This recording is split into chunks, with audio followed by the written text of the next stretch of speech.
하나님 말씀 로마서 9장 1절부터 13절 말씀입니다. 신약성경 251페이지 로마서 9장 1절부터 13절 말씀.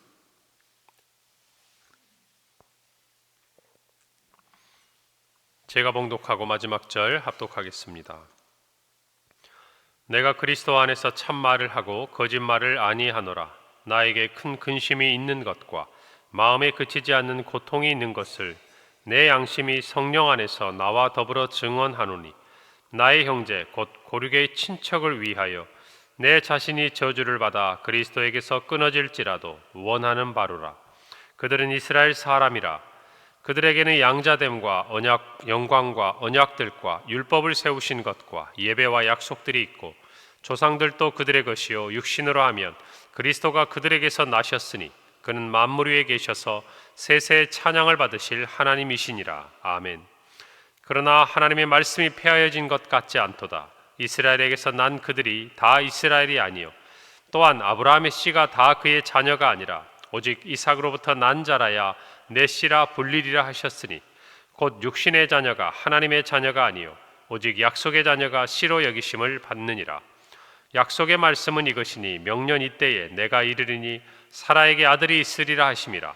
그뿐 아니라 또한 리브가가 우리 조상 이삭 한 사람으로 말미암아 임신하였는데, 그 자식들이 아직 나지도 아니하고 무슨 선이나 악을 행하지 아니한 때에 택하심을 따라 되는 하나님의 뜻이 행위로 말미암지 않고 오직 부르신 이로 말미암아 서게 하려 하사 리브가에게 이르시되 큰 자가 어린 자를 섬기리라 하셨나니. 함께 읽습니다. 기록된 바 내가 야곱은 사랑하고 에서는 미워하였다 하심과 같으니라. 아멘. 사도 바울은 로마 교회에 편지하면서 로마서 1장부터 8장에 이르기까지 구원의 교리를 하나하나 자세하게 기록해서 편지합니다. 그리고 이제 9장에 이르러서 자신이 이야기한 이 구원의 교리에 대해서, 특별히 육적인 이스라엘, 자신의 동족들의 모습들을 살펴보면서 설명하고 있습니다. 율법을 받았던 이스라엘 백성들이 참으로 복음 안에서 이루어지는 이 구원의 역사에 있어서 어떤 위치에 자리 잡고 있고, 또 그들의 구원은 어떻게 이루어지는가, 그 부분에 대해서 바울은 로마 교회에 있는 유대인들뿐만 아니라 이방인 그리스도인들에게 설명할 필요가 있었습니다. 그는 1절에서 이렇게 말합니다. 내가 그리스도 안에서 참말을 하고 거짓말을 아니하노라. 나에게 큰 근심이 있는 것과 마음에 그치지 않는 고통이 있는 것을 내 양심이 성령 안에서 나와 더불어 증언한다. 1, 2절에 걸쳐서 말하죠. 바울에게 큰 근심이 있다는 것입니다. 또한 큰 고통이 있다는 것입니다. 그리고 이것을 성령께서도 아신다는 것이죠. 그것은 무엇인가? 이어지는 3절에 보면 나의 형제 곧 고륙의 친척을 위하여 내 자신이 저주를 받아 그리스도에게서 끊어질지라도 원하는 바다라고 이야기합니다. 자기의 동족인 이스라엘 백성들이 이와 같은 복음 안에서 떠나 있는 사람들이 있음을 보고 그는 그의 마음에 큰 근심이 있고 또 마음에 그치지 않는 고통이 있다라고 이야기합니다. 비록 그는 예수 그리스도를 통해서 이방인의 사도로 수많은 이방인들에게 복음을 전하고 있지만, 그러나 그는 자신이 이야기한 것처럼 히브리인 중에 히브리인이고 유대인 중에 유대인이라 말할 수 있는 것이죠. 그는 율법으로 말하면 그 당시 최고의 율법의 석학이었던 가말리엘에게서 수학한 사람이었습니다. 그리고 그는 율법을 따라 지키려고 애썼던 바리새인이었어요. 그런데 그가 예수 그리스도를 만난 이후에 그의 삶의 모든 것이 이전과는 180도 달라진 것입니다. 무엇을 체험했기 때문이죠? 예수님을 만나고 예수 그리스도의 복음을 받아들였기 때문입니다. 그리고 그는 그 복음을 전하는 자로 살아가는 것입니다. 여러분, 우리도 지난주일에 태신자를 작정했습니다. 어쩌면 그 중에는 우리의 가족도 있고 우리의 이웃도 있고 우리의 친구도 있고 또 그냥 우리 주변의 이웃 중에 오고 가면서 성령께서 우리 마음에 주신 영혼 구원의 마음을 가지고 작정한 분도 계실 거예요. 특별히 가족, 배우자나 부모님이나 또 형제들이나 자녀들을 떠올릴 때마다 여러분 어떤 마음이 듭니까? 나는 예수 그리스도를 믿어 구원에 이르고 우리는 멸망에 이르지 않고 영생을 얻는다는 소망을 가지고 살아감은 기쁨이요 감사이지만, 그러나 그것이 우리의 가장 가깝고 또 피를 나는 특별히 가족, 그들과 함께하지 못한다는 슬픔과 아픔, 고통 또한 우리에게 있는 것입니다. 여러분, 그래서 우리가 이와 같이 태신자를 작정하고 먼저 우리 가까이 있는 가족들부터, 그리고 우리 곁에 있는 이웃들부터 복음을 전하고자 하는 것들은 어쩌면 너무나 자연스러운 것이죠. 사도 바울에게도 이와 같은 마음이 있었다라고 그는 이야기를 하고 있는 것입니다. 여러분, 우리 이 땅을 살아가면서 무엇 때문에 힘들어합니까? 그의 말대로 큰 근심이 무엇이고 그치지 않는 마음의 고통이 무엇입니까? 이 땅을 살아가면서 내가 남들보다 더 잘 살지 못하고, 더 건강하지 못하고, 더 높아지지 못하고, 또 우리가 원했던 어떤 것들을 이루지 못함 때문에 우리의 마음에도 고통이 있을 수 있지만, 그러나 한번 우리가 진지하게 돌아봐야 돼요. 우리의 마음의 고통이 과연 이와 같은 멸망을 향해 나아가는 영혼들, 그리고 정말 하나님을 알지 못하고 하나님을 섬기지 않는 이 나라의 수많은 영혼들, 가까이 말하자면 우리 강북 지역, 특별히 교회 주변에 있는 아직도 예수 그리스도를 영접하지 아니하고 세상 가운데 나아가 있는 그 사람들을 바라볼 때 여러분의 마음에 이와 같은 고통과 이와 같은 아픔이 있냐 하는 것입니다. 여러분, 하나님께서는 이 땅에 아들 예수 그리스도를 보내셨습니다. 이유는 하나였어요. 우리를 살리시기 위함이었습니다. 우리를 구원하시기 위함이었습니다. 그것이 하나님의 고통이셨고 하나님의 아픔이셨어요. 여러분, 저와 여러분도 이 땅을 살아가면서 이 마음을 가져야 합니다. 그 긍휼함을 가져야 돼요. 이 땅에 살면서 우리가 남들보다 조금 오랜 기간을 살지 않아도 괜찮아요. 남들보다 조금 건강하지 못해도 괜찮습니다. 남들만큼 유명하지 못하고 또 남들보다 더 많이 가지지 못해도 괜찮아요.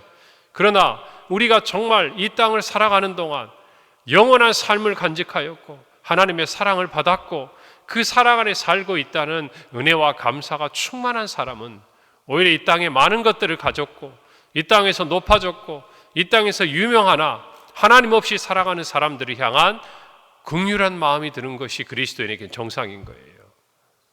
동의하십니까? 진정 복음의 기쁨을 맛본 사람, 구원의 기쁨을 맛본 사람은 그와 같은 세상의 것과 하늘의 것에 대한 분명한 소망이 있어야 하는 것이에요. 우리의 기도가 그냥 이 땅에 조금 더 많은 것을 가지고 조금 더 오래 살고 조금 더 유명해지고 조금 더 남들과 비교해서 이 세상의 것들 중에 그 어떤 것을 갖는 것으로 만족한다고 한다면 하나님의 구원의 비밀을 깨닫지 못하는 사람이에요. 오늘 바울은 말합니다. 그는 구원을 받았어요. 그는 복음을 전하고 있지만 특별히 자기 동족을 생각할 때 안타까운 마음이 있다라는 것입니다. 왜 바울이 이런 말을 합니까? 복음이, 구원이 어디에 있는지를 분명히 알게 하려고 하는 거예요. 자기는 자기 동족을 향한 이와 같은 아픔이 있다는 것입니다. 왜 그렇습니까? 이어지는 4절에서 5절에 보니까 그들은 이스라엘 사람이라 그들에게는 양자됨과 영광과 언약들과 율법을 세우신 것과 예배와 약속들이 있고 조상들도 그들의 것이요 육신으로 하면 그리스도가 그들에게 나셨으니 그는 만물 위에 계셔서 세세히 찬양을 받으실 하나님이시다라고 예수님에 대해서 소개하고 있습니다. 여러분, 이스라엘 백성들, 유대인들은요 그 당시 이방인들과는 차별화될 수 있는, 자기들이 주장할 수 있는 이유가 자기들에게 있었습니다. 오늘 바울은 그것을 뭐라고 이야기합니까? 양자됨이 이스라엘에게 있고 영광됨도 이스라엘에게 있고 언약도 율법도 예배도 약속도 조상들, 믿음의 조상들도 다 누구에게 속해 있습니까? 이스라엘에게 속해 있는 것들이었다는 것이. 그리고 더 나아가서 육신으로 이야기하자면 다윗의 자손으로 누가 오신 거예요? 예수 그리스도가 오셨습니다. 그러므로 만약에 사람들이 생각하는 어떠한 조건이나 공로를 가지고 구원에 이를 수 있다고 한다면, 의로울 수 있다고 한다면, 그것을 자랑하고 내세울 수 있다면 당연히 누가 하나님의 백성이 되고 구원에 이르고 의에 이르러야 합니까? 이스라엘 백성이라는 것이에요. 그런데 지금 현실은 어떻습니까? 로마 교회 편지하고 있는 이 로마서를 기록하면서 바울은 누누이 이야기합니다. 너희의 행위가 아니라는 것이에요. 의롭게 되는 것은 무엇으로? 믿음으로 말미암아 의롭게 된다고 얘기하는 거예요. 만약 이와 같은 공로들이 이유가 될 수 있다면 누가 가장 먼저 예수 그리스도를 믿어 의롭다 칭함을 받아야 합니까? 이스라엘 사람들이에요. 그런데 현실은 어떻습니까? 아니라는 것입니다. 그래서 바울이 괴로운 거예요. 예수 그리스도로 알만한, 이 복음을 알만한 가장 많은 것을 알고 있고 많은 것을 체험하고 어쩌면 그것들을 깨달을 수 있는 이스라엘 백성들이 오히려 복음에서 멀어져 있는 지금의 이 현실을 안타까워하는 것이에요. 여러분, 그래서 그는 앞선 3절에서 자신이 저주를 받아 그리스도에게서 끊어질지라도 자기의 동족이 구원을 받기를 원한다라고 고백하고 있는 거예요. 이것이 거짓이 아니고 참말이라는 것입니다. 정말 그렇다는 것이에요. 여러분, 이스라엘 백성들이 출애굽 당시에 금송아지 우상을 만들어 죄를 지었습니다. 하나님이 다 이스라엘 백성들을 진멸하고 새로운 민족을 세우겠다고 말씀하셨어요.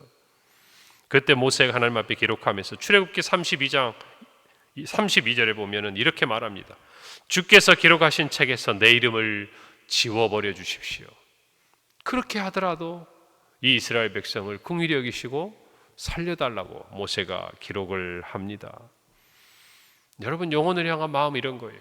이 땅에 수많은 순교자들이 있었습니다. 여러분, 짐 엘리엇이 전능자의 그늘에 나타난 그 모든 기록을 살펴보면 그 똑똑하고 그 장래가 총환되고 전도가 유망한 그 청년들이 에콰도르에 있는 그 식인 부족, 정말 미개한 그 부족을 향해서 복음을 전하기 위해 자기들의 생명을 버리는 것들이 기록해요.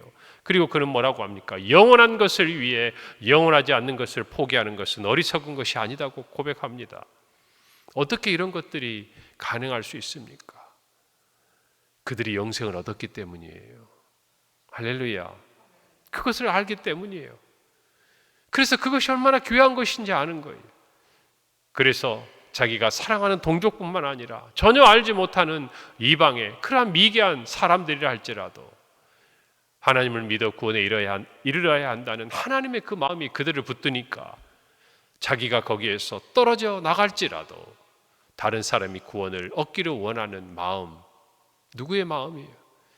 자기가 십자가에 달려 죽을지라도 이 땅의 수많은 인류들 사망으로 말미암아 멸망에 이를 수밖에 없는 그 영혼들을 살리고자 하시는 예수 그리스도의 마음이 예수 그리스도의 구원을 받고 사랑을 체험한 사람들에게는 자리 잡게 된다는 거예요. 할렐루야. 이것이 은혜를 정말 진정 깨닫는 성도들의 모습이에요. 그래서 우리가 태신자를 작정하는 것은 그들을 살리는 것이기도 하지만 그런 마음을 잊어버리고 살고 있다면, 진정한 구원의 기쁨을 잃어버리고 살고 있다면 어쩌면 영적으로 그와 같은 은혜에서 희미해져 가고 멀어져 가는 우리를 살리는 길이라는 것을 여러분이 아셔야 돼요.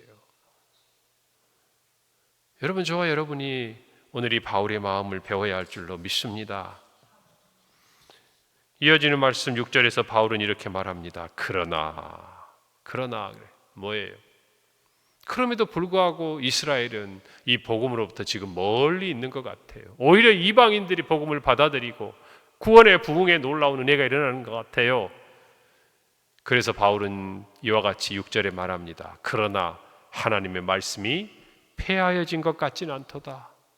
분명히 하나님의 율법을 통하여 하나님께서 주신 이 언약들이 지금의 상황에서 보자면 이스라엘은 떠나가고 하나님이 하신 그 모든 언약이 폐하여진 것처럼 보이지만 그렇지 않다라고 바울은 이야기하고 있는 것입니다. 왜냐하면 하나님의 이 언약과 구원의 약속이 육신이 아니라 영적인 원리를 따라가고 있기 때문이라고 바울은 이야기하고 있는 것이에요.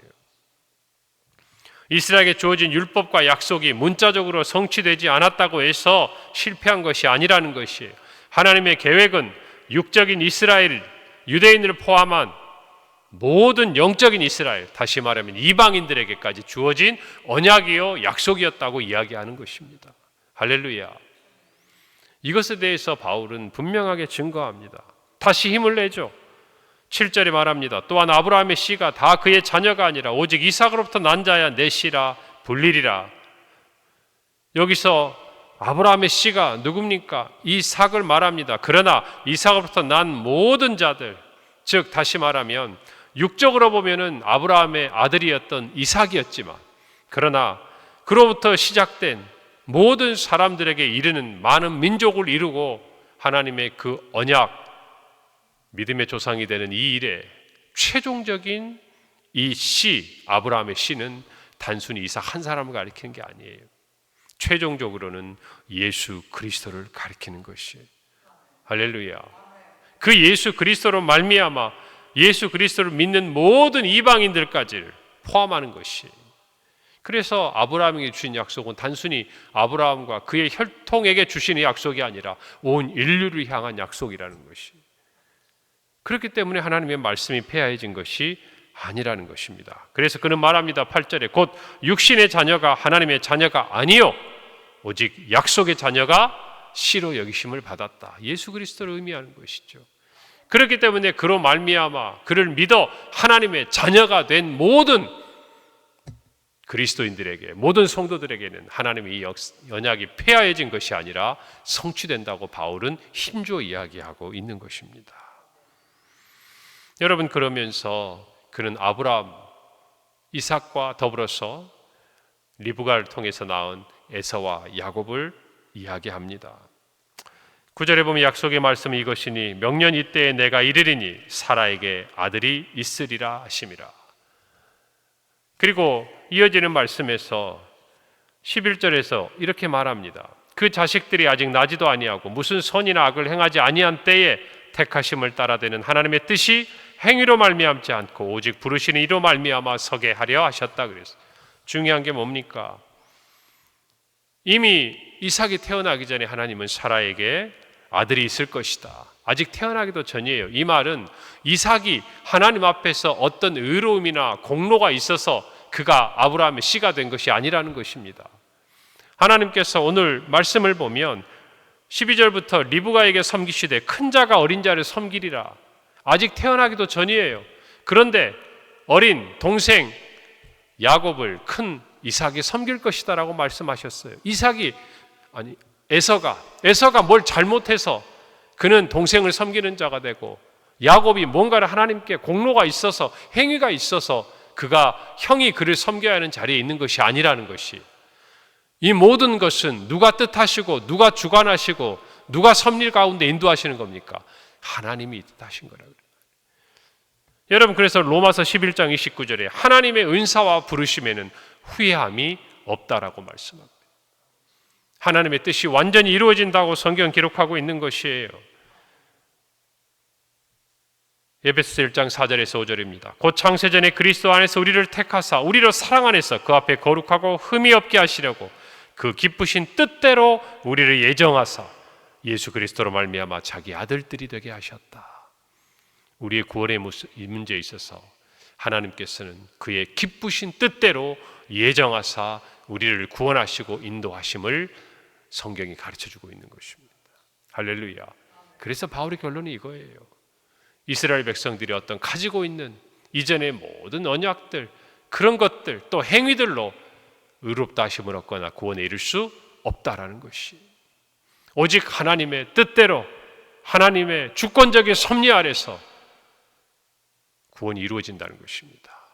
여러분, 그래서 우리가 작정을 하지만 우리는 그들을 구원으로 인도할 수는 없는 거예요. 작정하고 기도하지만 그들을 구원에 이르게 하는 모든 것은 예수 그리스도 안에서 하나님께서 이루시는 역사예요. 할렐루야. 이것을 믿는다면 우리는 더 기도하고 하나님 앞에 나아가야 할 줄로 믿습니다. 그리고 우리의 구원이 우리의 공로가 아니라 우리의 행위가 아니라 하나님의 그 기쁘신 뜻대로 우리를 예정하심에 있음을 감사하고 믿음 안에 살아가는 저와 여러분이 되시기를 바랍니다. 기도하겠습니다. 하나님 은혜를 감사합니다. 육적인 이스라엘이 아니라 모든 영적인 이스라엘을 향한 하나님의 그 말씀이 오늘도 신실하게 이루어짐을 감사합니다.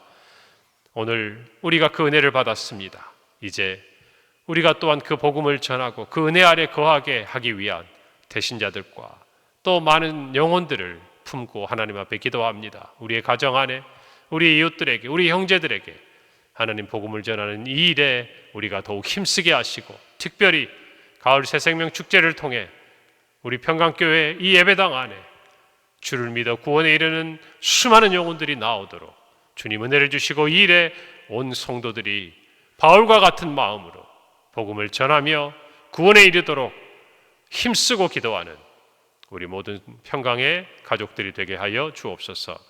예수님의 이름으로 기도합니다. 아멘. 하늘에 계신 우리